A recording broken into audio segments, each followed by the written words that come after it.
continue with the biochem chapter with the cellular section. To begin this section, we'll talk about the phases of the cell cycle. The most general phases of the cell cycle are interphase and mitosis, where interphase is basically growth of the cell and mitosis is its division. Let's start with interphase, which itself has three parts, G1, S, and G2. So what does a cell need to do during interphase? One of the main limiting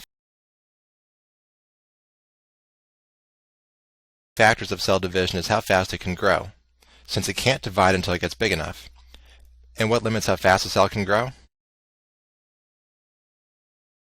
Mostly the amount of ribosomes it has, since cell mass is mostly dependent on the abundance of proteins, and proteins are made by ribosomes. This growth happens during G1, which is the longest phase of the cell cycle.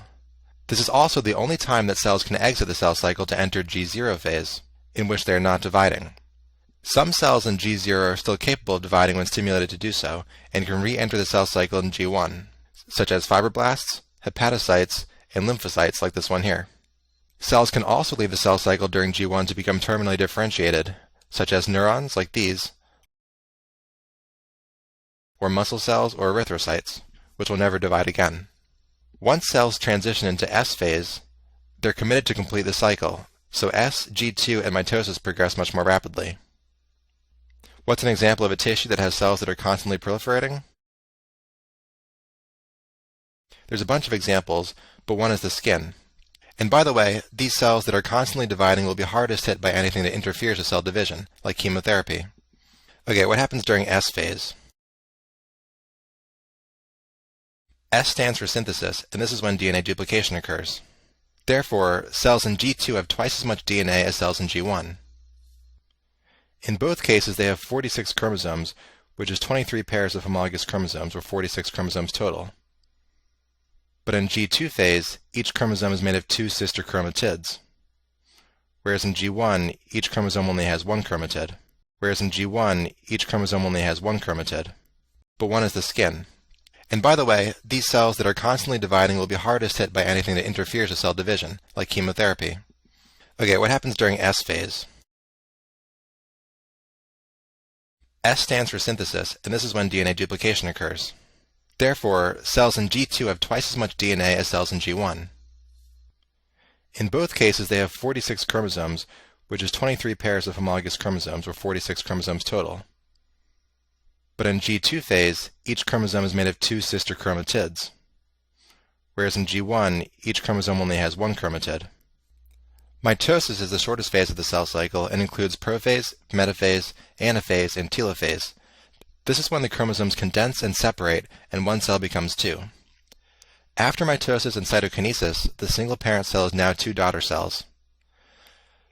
So let's talk about regulation of the cell cycle. What happens if a cell cycle is not regulated properly? Well, this can cause cancer. Cells can become neoplastic and form tumors. Therefore, it's really important that there are checkpoints that control transitions between different phases of the cell cycle, so if something is wrong and the cell should not be dividing, it can put on the brakes. One family of proteins that regulate the cell cycle are the cyclins and the cyclin-dependent kinases. Cyclin-dependent kinases are constitutive, which means they're always around in all phases of the cell cycle. But sometimes they're active and sometimes they're not. So what activates them? This would be the cyclins, which is why they're called cyclin-dependent kinases.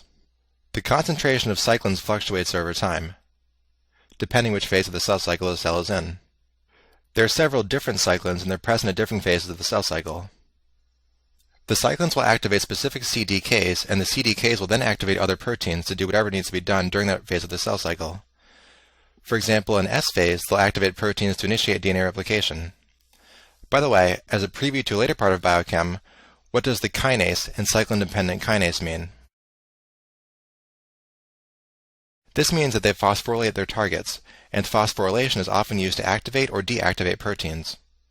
Since the G1 phase can last indefinitely, but once cells transition to S phase, they're committed to divide, the most important transition to regulate is the G1 to S phase transition. This is why tumor suppressor genes, such as retinoblastoma and P53, are both able to prevent this transition. So what's a tumor suppressor gene? It's a gene whose protein product has a role in preventing cell division, and thus plays a major role in suppressing tumors. Okay, so what might happen to a cell that would make it want to halt the cell cycle? One of the most important things is DNA damage. P53 is one of the most notorious genes for detecting and responding to DNA damage, which has earned it the nickname the guardian of the genome. If P53 notices something wrong with the DNA, it'll prevent the cell from dividing, thus preventing tumors from occurring. When DNA damage is detected, P53 will stop the cell cycle and initiate DNA repair pathways to try to fix the damage. If the cell is able to repair the damage, the cell cycle can restart. However, if it can't, P53 will initiate apoptosis, because it's better for a cell to die than to risk developing cancer. Retinoblastoma, or RB, also prevents the transition from G1 to S phase, but works a bit differently. Basically, RB has a few sites that can be phosphorylated, but after mitosis ends, RB loses most of its phosphate groups. In this hypophosphorylated state, it is active and it's suppressing the G1 to S phase transition. Only when it's activated by adding more phosphate groups does it allow the cell cycle to continue. And guess what type of protein adds phosphate groups to RB to allow the cell cycle to continue? That's our friend the cyclin-dependent kinase. Tumor suppressor genes like RB and P53 follow the two-hit rule, which means that both copies of the tumor suppressor gene have to be mutated to allow neoplastic transformation. This is because if only one copy is mutated, the other one is sufficient to regulate the cell cycle and prevent tumorigenesis. By the way, P53 is so powerful that more than half of all cancers have loss-of-function mutations in P53. Okay, we're going to switch gears now and talk about the different parts of the cell. We'll start with the rough endoplasmic reticulum, or RER. The rough endoplasmic reticulum is endoplasmic reticulum that's covered with ribosomes. This gives it a rough appearance under electron microscopy. Here's a scanning electron micrograph showing some rough ER, and I want to point out that it's generally found near the nucleus, which is this round object here. But it's hard to appreciate the detail from this, so here's an artist's rendering of some more rough ER, and you can see that the smooth ER has no ribosomes, and the rough ER is covered in it. So why would you want ribosomes to be in this membranous structure instead of floating around the cytoplasm? Because the rough ER is where secretory proteins, which are destined to be exported from the cell, and proteins that will end up embedded in the membrane, are synthesized, and it's more efficient to make them all in an organized location instead of trying to round them up later, after they've been in the cytoplasm. The rough ER is also the only place where certain post-translational modifications are added. Can you think of any examples? The main one is N-linked glycosylation, in which a group of sugars, which is called an oligosaccharide, is added to the nitrogen atom of an asparagine amino acid on a protein. So here's our asparagine, and here's the amine and carboxyl groups that all amino acids have. And here's the part that makes asparagine unique, which includes the nitrogen that gets sugars added to it. Why is it called N-linked glycosylation? Because we're adding the sugars to a nitrogen. But you can also use this to help you remember that you're attaching it to asparagine, since this amino acid is represented by the letter N. Okay, so what types of cells do you think might have lots of rough ER? This would be any cell that secretes lots of proteins, so some examples are mucus-producing goblet cells and antibody-secreting plasma cells, like the ones you see here, with their eccentric nuclei to make room for rough ER. And don't forget about neurons. We don't often think about neurons as secretory cells, at least I don't, but in fact they make tons of vesicles filled with peptide neurotransmitters, which they're secreting all the time to send a signal to the next neuron. And by the way, in a neuron, the rough ER is called a Nissl body. Okay, what about the smooth endoplasmic reticulum? How is this different from the rough ER? Well, the smooth ER does not have ribosomes attached to it and has no role in protein synthesis, but it has two main functions, which are steroid synthesis and detoxification of drugs and poisons. What cells produce lots of steroids and therefore have lots of smooth ER?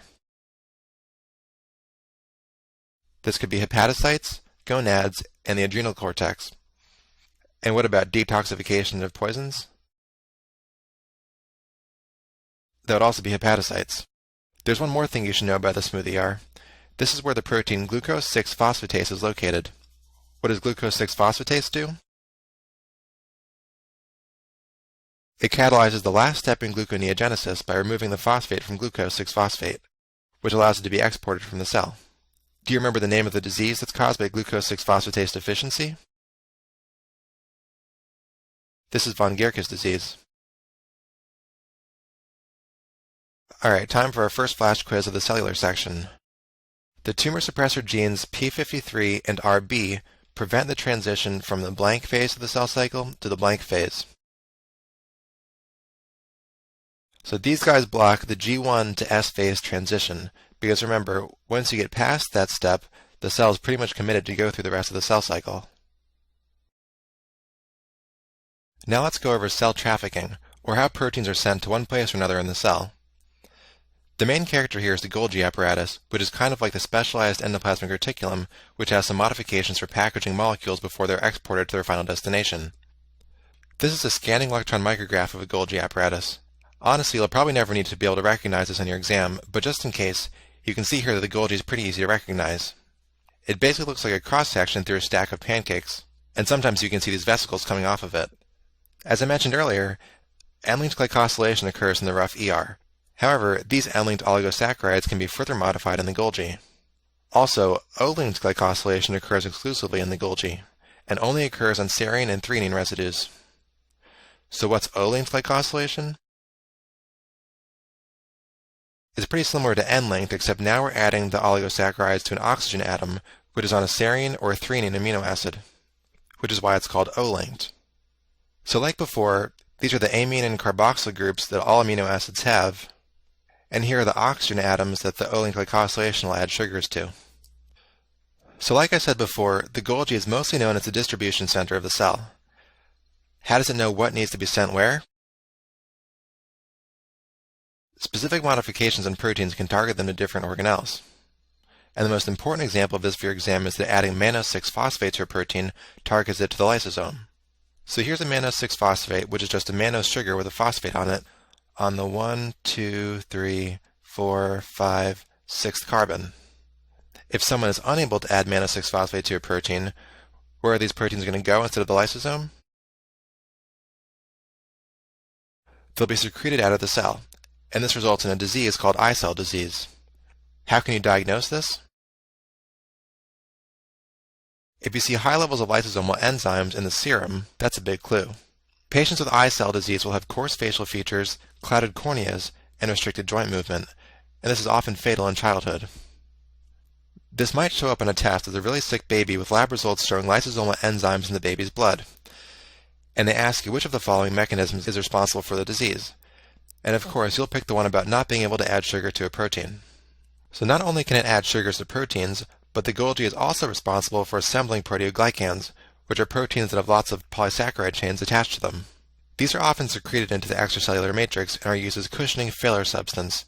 So where do you think you might find it?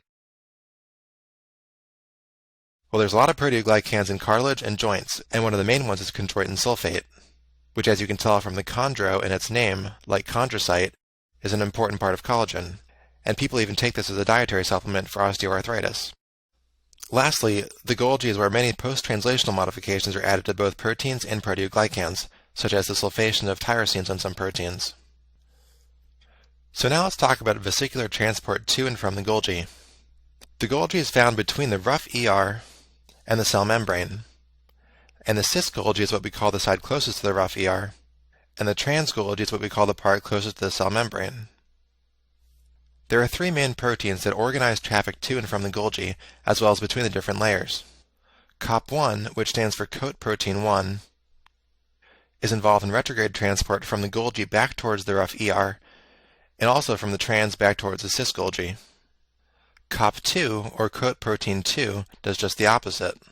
It causes anterograde transport from the rough ER towards the Golgi, or from the cis Golgi towards the trans Golgi, so everything in this direction. You might have your own way to remember these, but I like to think of it like number 1 is symbolic of the beginning, like the starting point. So COP1 goes towards the beginning, and COP2 goes the other way. Lastly, clathrin is important for receptor-mediated endocytosis, and is also used to send vesicles to lysosomes. When something is endocytosed from the extracellular environment, it's first stored and handled in an endosome.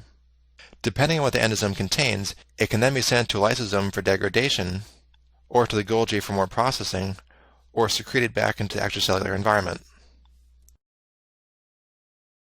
Peroxisomes are the organelles where catabolism of very long-chain fatty acids, like this one, begins through the process of beta oxidation. This converts them into medium-chain fatty acids by removing pairs of carbons as acetyl coenzyme A, and the medium-chain fatty acids are then transported into mitochondria and completely degraded, which will be discussed more later in the chapter.